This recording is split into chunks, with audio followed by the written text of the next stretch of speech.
અશોકભાઈ ગોવિંદભાઈ એમની નારણપુરે 2-2.5 મહિનાથી થોડી તકલીફ હતી એટલે વધી એટલે ઓપરેશન કરાયું.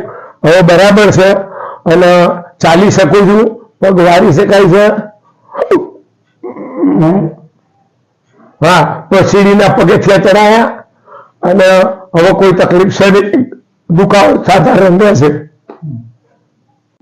મારુતિ હોસ્પિટલ, વિરલભાઈ પટેલ અખબારના વિરલભાઈ પટેલ સાહેબનું કામ, ડોક્ટર સાહેબનું કામ સારું છે અને જલ્દી રિકવરી થઈ ગઈ અને બીજા દિવસે ચલાવીને રજા અપાવી સાંજે.